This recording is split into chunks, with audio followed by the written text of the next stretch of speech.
네, 새는 좌우의 날개로 난다. 이 표현을 어제 신지혜 의원이 신지혜 저희 새로 영입된 부위원장이 쓰시더라고요. 국민의힘 입당은 아니죠. 선대위 참여의 변으로. 자, 매주 수요일 보수의 시각으로 현안을 들여다보는 진격의 보수 시간입니다. 자, 오늘은 이재호 비상시국 국민회의 상임위장 나오셨습니다. 어서 오세요. 네, 안녕하십니까. 네. 자, 이게 4주 만에 오시는 건데 정말 빨리 가요. 예, 그러네요. 어떻게 지내셨습니까? 그동안 나도 뭐 정신 없어서요. 네, 바쁘게. 예. 주로 어떤 활동? 뭐 지역 특강을 좀 많이 다니거든요. 지역 특강. 예. 야. 의장님 강의 뭐 하시나 궁금하네요. 알겠습니다. 자, 그리고 또 지옥에서 온 팩트체커죠. 인터넷 바닥 민심 수집가 헬마우스 임경빈 작가 나오셨습니다. 안녕하세요. 어서 오세요. 네. 자, 진격의 보수 본격적으로 시작해 보겠습니다. 무엇보다도 어제 이게 가장 시끄러웠는데요. 이준석 대표, 윤석열 후보, 조수진 전 공보단장 그리고 김종인 총괄 상임선대위원장까지 각자의 입장과 반응 한번 듣고 와서 이야기 나누겠습니다. 선대위 내에서의 모든 직책을 내려놓겠습니다. 단 하나의 미련도 없습니다. 조수진 공보단장이 우리 이준석 대표를 찾아가서 잘 정리를 하겠다고 저는 잘 될 것으로 기대하고 있습니다. 제가 나이가 몇 살 좀 위잖아요. 내 나이를 먹으면은 지혜가 많아져야 되는데 이유를 막론하고 제가 정말 송구하게 됐습니다. 이렇게 사태가 커질 때까지 하루 동안 오히려 후보에게 조수진 단장이 상의한 것인지 그러면 조수진 단장에게 후보가 어떤 취지로 명을 내린 것인지가 더 궁금해집니다.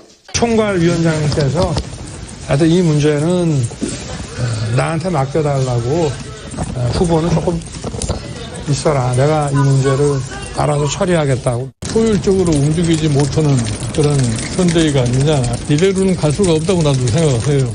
네, 자 이준석 대표 들으셨습니다만 어떤 미련도 없다.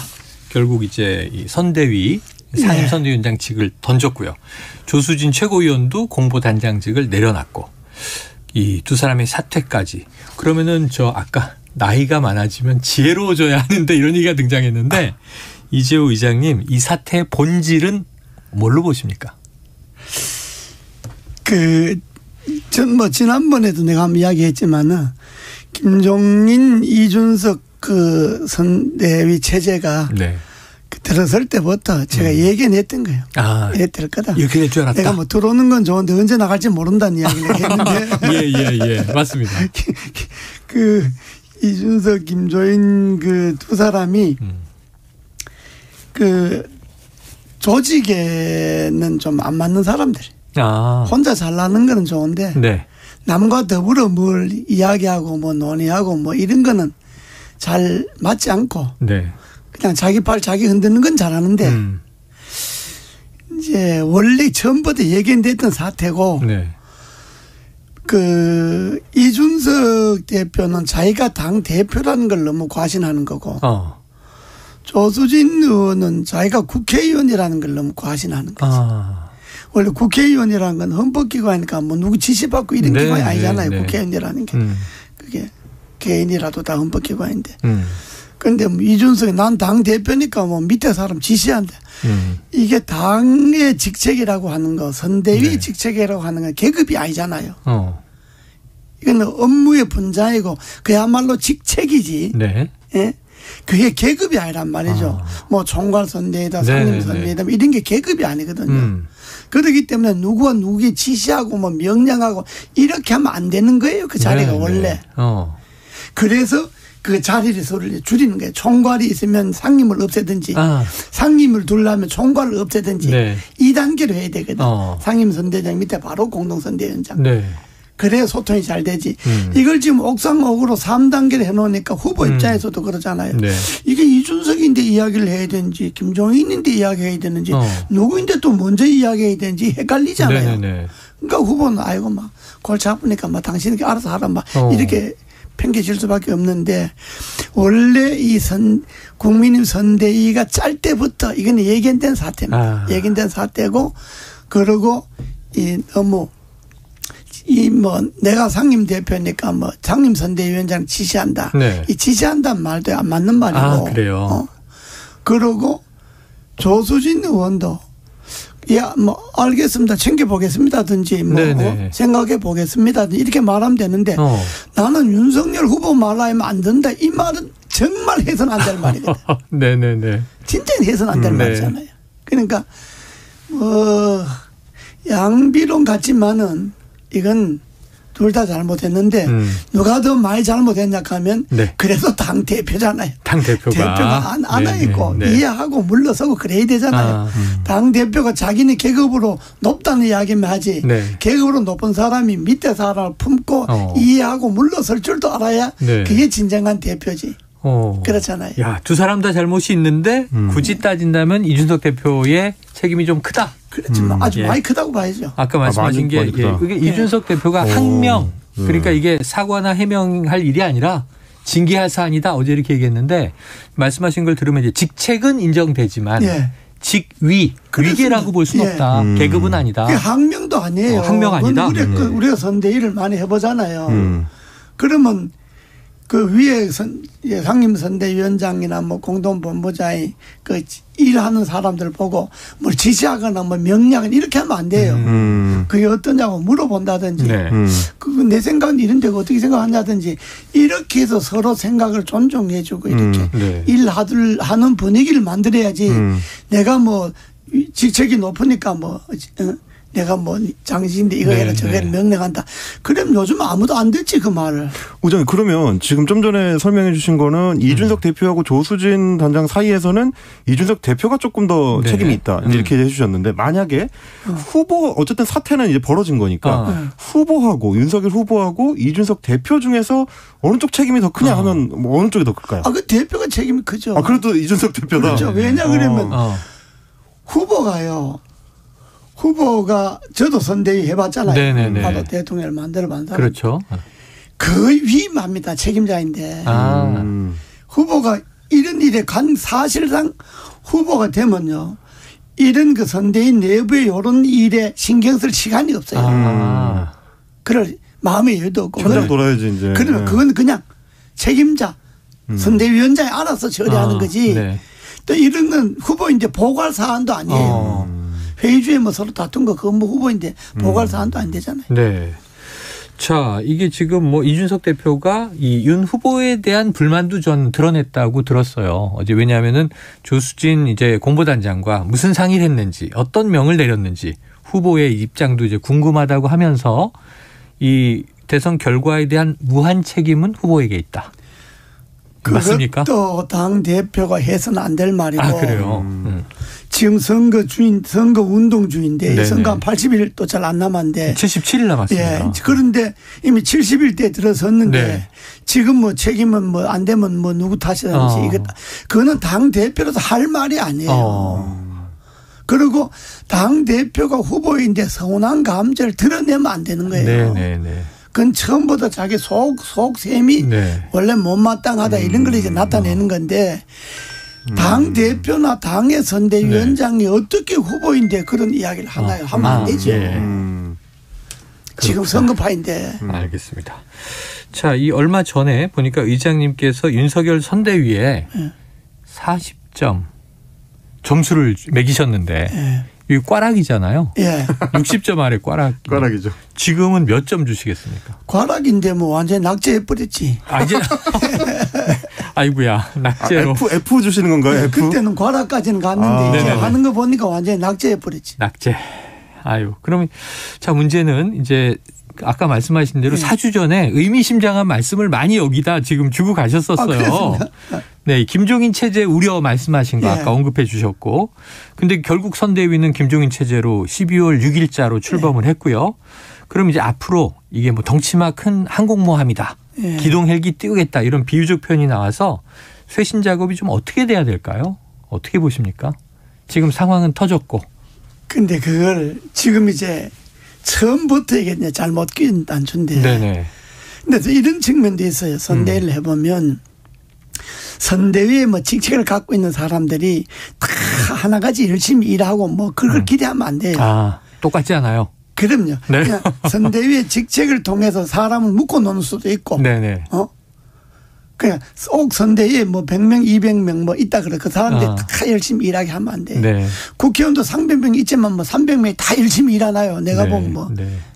안 보이는 국회의원들이 많습니다. 노는 사람이 더 많지. 노는 사람이 더 많습니까? 그러니까 이 선대위라는 게 그냥 임명장 주고 직책 네. 주는 건 그건 하나의 요식 행위로 생각해야지. 묶어두기 위한 그렇죠. 상식적인 행위다. 예. 그냥 그 사람들에게 임명장 주고 직책 줬다고 그 사람들이 다 열심히 뛰라는 생각은 네. 전부 다 하면 안 돼요. 네. 하면 안 되고 지금 저렇게 만들어 놨잖아요. 저건 뭐 코끼리 선대위다 뭐 이렇게 예, 이야기하는데 맞습니다. 그 코끼리 선대위라는 게 이제 잘못 코끼리가 덩치는 컸지만은 속도감이 없잖아요. 네, 그렇죠. 지금 선거전은 속도감이잖아요. 네. 그 뛸 수가 없는 코끼리 갖다 놓고 선거한다는 것 자체가 이게 한심한 선거인데, 네, 저기 그러나 지금 저들 놔두고 중요 책임을 맡은 사람들이 의사 소통 구조를 그걸 이제 강화하는 거죠. 네, 네. 그 김종인 위원장 할 일은 뭘 띄우겠다고? 기동 헬기. 기동 헬기라는 게 추락 잘하는 거예요. 아이고. 그 기동 운전을 잘못하면 기동 헬기랑 추락 잘하는 건데 지금 그런 게 한 게 아니고 네네. 총괄을 맡았으면 매일 아침 6시 반 해뜨기 1시간 전에 출근해 갖고 책임 본부장들 있잖아요. 네. 본부장 회의를 해 갖고 분과별로 쫙 있죠. 그 책임 본부장들 그날 일정 보고 받고 그 부서의 중요 진행상 보고 받고 그리고 본부장이 자기 의견 제시하고 네. 그리고 후보 일정 담당하는 사람들에게는 일정 보고받고 그 일정에 본부장들끼리 토의해 갖고 좀 뭐 조절할 문제들 조절하고 그걸 언론팀 홍보팀에서는 이 일정을 어떻게 홍보할 것이냐 사이하고 이런 걸 듣고 판단하고 조절하는 거. 이걸 하려면 총괄본부장이 지금 김종인 위원장 할 일은 뭐 기동헬기다 뭐다 쓸데없는 소리 하지 말고 매일 아침 출근해 갖고 본부장 회의를 주재하는 거예요. 네. 그날 업무 보고 받고 이상한 거 수령하고 업무 토의하고 이 일을 그러니까 이 상임위원장이나 총괄선대본부장이 하나만 딱 되면 그 사람이 말로만 하고 하면 안 돼. 자기가 몸을 바쳐야 돼요. 자기가 본부장들보다 먼저 출근하고 6시 반에 하든지 6시에 하든지 해 뜨기 전에 출근해갖고 해 뜨면 업무 시작하도록 그 전에 그날 일과 다 정리하고 자기가 몸으로 뛰어야 돼. 나는 3개월 동안에 본부 꾸러지고 선대본부 꾸러지고 집에를 못 들어갔어요. 나는 내 방에다가 야전 침대 갖다 놓고 거기서 먹고 자고 숙식하시면서 집에는 그저 옷 갈아입을 때 그 바쁘면 옷도 내일도 가져오고 집에서 가족들이 내일 가져오고 그렇게 자기가 몸을 바쳐서 뛰어야 돼요. 자기는 뭐 말로만 하고 밑에 사람도 안 뛴다고 뭐 일하는 사람 없다고 그렇게 하면 누가 따라가나요? 아이고 뭐 위원장이 저렇게 저 나이에 저 늙은 나이에 뭐 저렇게 죽을지도 모르는데 저렇게 하는데 우리가 해야 된다 이 생각을 갖도록 선대위가 되는 거지. 선대위는 뭐 직위 높다고 명령하고 뭐 지시하고 뭐 이렇게 해갖고는 선대위가 안 움직여요. 그리고 의장님 말씀을 하시니까 그러니까 이제 김종인 위원장이 이를테면 열심히 뛰고 싶어도 지금 이제 당 안팎에서 나오는 얘기를 들어보면 후보가 김종인 위원장한테 충분한 신뢰를 갖고 있지 않다. 혹은 충분한 권한을 이제 위임을 하지 않고 있는 거 아니냐라는 시각들도 있더라고요. 하고 싶어도 지금 후보의 어떤 그 푸시가 있어야 좀 힘을 받을 텐데 그게 가능할까요? 그건 잘못된 말이고. 그래요? 원래 김종인 위원장이 뭐 내 잘은 모르지만 그 사람 말로만 하는 사람이니까 입으로만 하는 사람이잖아요. 머리로만. 몸으로 안 뛰는 사람이잖아요. 그러니까 말은 잘하고 뭐 분석은 잘하는데 자기 몸은 안 움직이는 사람이잖아요. 그 사람이. 근데 그 총괄선대위원장이라는 게 후보 의견 듣고 후보 눈치 보고 그런 게 아니라 자기가 선거에 이길 수 있는 방안을 갖고 소신껏 해나가는 거예요. 그럼 후보는 그냥 총괄선대위원장 저렇게 하는구나 이렇게 보는 거지.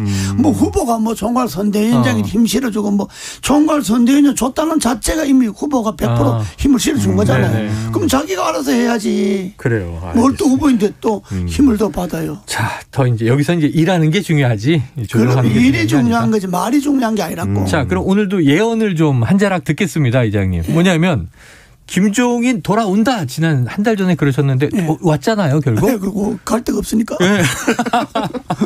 그런데 지금 이준석 이제 당대표가 대표직은 유지하지만 선대위를 떠났잖아요.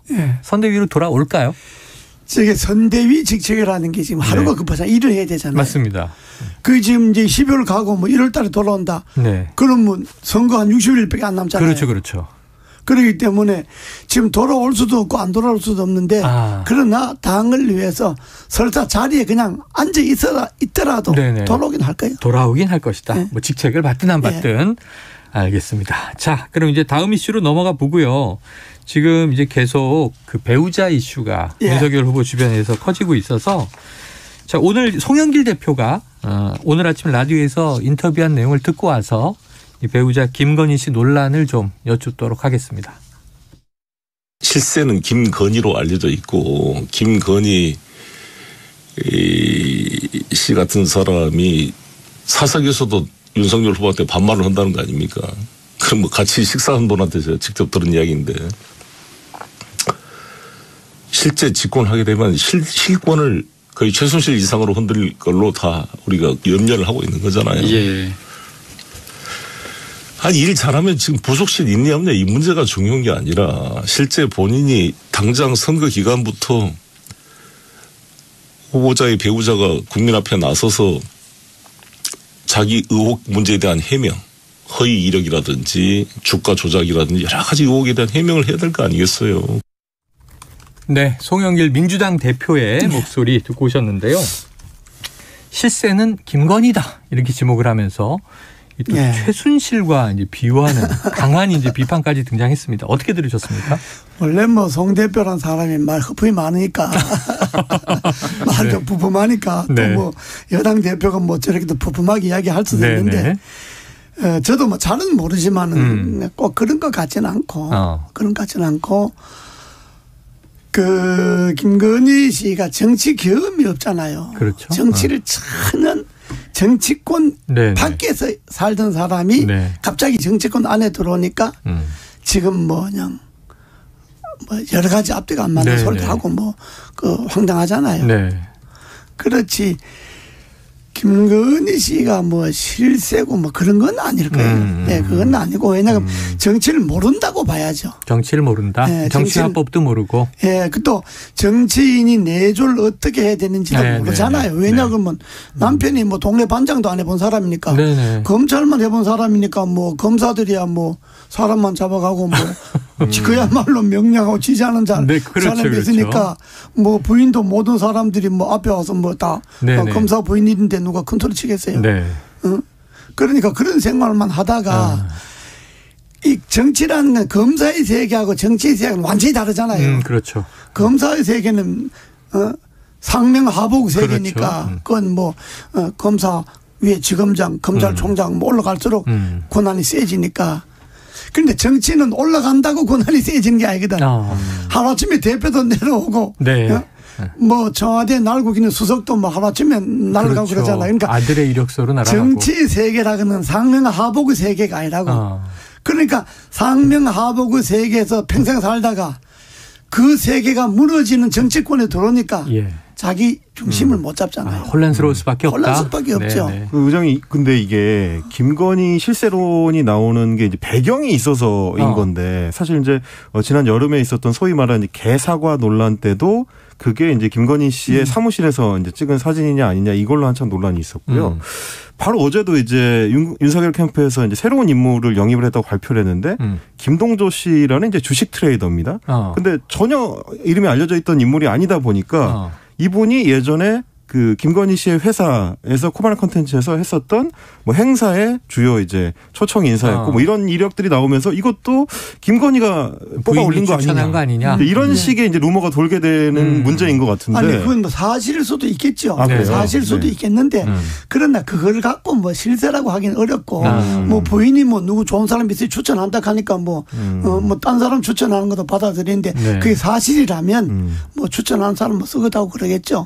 그리고 뭐 개사가 논란 그런 거는 그게 뭐 실세라서 하기 했다기보다가 그건 잘못한 거죠. 그러니까 정치 경험이 없고 그러니까 쉽게 말하면 김건희 씨에게 누가 정치인이 내조를 어떻게 해야 되느냐를 가르쳐주는 사람이 없다고 봐야지. 그러니까 일종의 막 여자 독고다이라고 봐야지. 혼자서 이제 하고 있다. 약간 방송 적합 용어는 아니지만 이제 외톨이다 이렇게 얘기를 해주신 그러니까 걸로. 뭐 멋대로 한다고 봐야 돼. 그래요. 자, 지금 온라인에서 김건희 씨 배우자 리스크 논란 굉장히 관심이 뜨거운 걸로 알고 있어요. 그렇습니다. 네. 이 인터넷 바닥 민심 수집가니까 지금 언급량 온라인상에서 어느 수준이에요? 압도적입니다. 사실 이제 윤석열 후보에 대해서 언급이 되는 양을 이제 키워드별로 분석을 해봤을 때 정책 관련된 키워드는 거의 없고요. 이 12월 13일에서 19일까지 스피치로그라는 회사에서 기사들 그리고 온라인 언급량, 커뮤니티 언급량을 조사를 했는데 윤석열이라는 그 키워드와 연관돼서 나오는 뉴스들의 언급량 5위가 김건희 씨였습니다. 김건희라는 단어였는데 근데 앞에 있는 키워드들이 대부분 이재명이라든지 국민의힘이라든지 후보라든지 선대위 그러니까 이제 뭐 직접적으로 이슈 상관 있는 단어들이 아니니까 이슈로 의미가 있는 뉴스 키워드는 김건희가 1위다. 이렇게 볼 수 있겠고 커뮤니티는 그게 더 심한데 연관 키워드 이재명을 빼고 나면 김건희가 1위였습니다. 그러니까 지금 윤석열 후보와 관련된 이슈에 있어서는 특히 온라인에서는 김건희 씨를 빼고는 얘기할 수가 없다. 그만큼 많은 관심을 받고 있고 어떻게 보면 이제 위기의 원인이다. 이제 이렇게 좀 진단해 볼 수가 있을 것 같습니다. 오늘 윤석열 후보가 지면 인터뷰에서 애초에 배우자가 등판할 예정이나 계획도 없었다. 정치를 극도로 싫어한다. 이런 표현까지 썼어요. 그런데 지금 의장님께서 김건희는 안 나오는 것이 아니라 못 나오는 것이다. 이렇게 표현하셨었잖아요. 저기 같은 맥락으로 이해하면 그렇습니다. 될까요? 그러니까 정치를 싫어한다기보다가 정치를 모르는 거죠. 모른다. 아예 모른다고 봐야죠. 모른다고 봐야 되고. 두려워할 수도 있겠고. 그렇죠. 모른다고 보니까 자기 지금까지 생활했던 패턴대로 하다 보니까 이제 정치권에 안 맞으니까 이게 기자 전화도 받고 얘기했는데 그렇죠. 그게 뭐 대서특필이 되고. 기자 전화하고 말하는 것도 정치적으로 좀 정무적으로 판단해서 말해야 되는데 그냥 자기가 지금까지 해왔던 습관대로 이야기해버리니까 이게 사고 나고. 그래서 내가 어떻게 하면 그랬잖아. 지난번에 했나. 이재명 후보에게는 대장동이 관건이고 윤석열 후보에게는 부인이 관건이다. 그 이야기를 한번 했는데 아마 지금 우리 말씀하신 대로 바닥 여론은 그럴 거예요. 왜냐하면 내가 아침에 산에 올라가도 동네 사람들이 산에 올라오는 사람들이 있거든요. 다 이야기가 그 이야기거든요. 김건희 씨 이야기거든요. 그러니까 뭐 아무것도 모르는 사람들도 지금 뭐 느닷없이 그 이야기 하니까 그 선거에 영향이 없다 이렇게 말하기는 좀 어려울 거예요. 그러면 의장님 이게 이제 정치권에서 말하자면 김건희 씨 이슈에 대응을 잘 해줘야 된다. 정치를 아는 사람들이 이런 말씀이실 텐데 어제 이제 이수정 그 공동선대위원장이 인터뷰를 하는 내용을 보니까 김건희 씨 관련해서 허위인 부분이 생각보다 많지가 않다. 과장인 부분은 꽤 있다는 게 이제 잠정적 결론이다. 그러니까 허위는 아닌데 과장이다. 이제 이런 식의 대응 방안을 선대위에서는 갖고 있는 것 같아요. 근데 이걸로 방어가 될까요? 그러니까. 국민의힘 선대위에서 내가 왜 낙제를 가는 게 이수정 씨 같은 사람이 자꾸 말하면 안 돼요. 그건 진짜 헛발질만 하는데 지금 과장이다 허위다. 아니 허위라 하는 게 과장하는 게 허위인지 뭐 허위가 따로 있나. 그 교수를 했었던 분이 그러니까 윤석열 캠프에서 국민의힘 선대위에서 진짜 정치적 경험이 없이 이론만 있다든지 현장 경험이 없는 사람들이 마이크 잡으면 안 돼요. 이수정 씨는 말을 안 하는 게 국민힘에 도움이 되는 거예요. 말하는 것마다 듣는 사람 열불나게 만드는 거예요. 아이고 저희 시간이 다 돼서 간단하게 의장님. 그럼 김건희 씨 배우자 김건희 씨는 선거 끝까지 안 나올 걸로 보십니까? 현재 뭐 본인이 말끔하게 이제 해명이 되고 정말로 진솔하게 사과를 하고 정말 잘못했다 하고 남은 모르지만은 본인이 해명되고 사과가 한다 하더라도 선거에 나와서 그렇게 도움이 안 될 거예요. 그러니까 못 나온다고 봐야 안 되겠습니다. 못 나온다. 알겠습니다. 또 이제 오늘의 예측을 지켜봐야겠죠. 자, 의장님 오늘도 뭐 정치구단다운 날카로운 말씀 고견 보여주셨는데 감사드리고요. 근데 워낙 시원시원하게 말씀 주시다 보니까 중간에 살짝 과격한 방송 부적합 용어도 있었어요. 청취자 여러분의 양해를 좀 부탁드리고요. 다음 달이 내년입니다. 내년 의장님의 진격의 보수 기대하면서 기다리겠습니다. 오늘 두 분 임경규 팩트체크와 고맙습니다. 감사합니다. 예.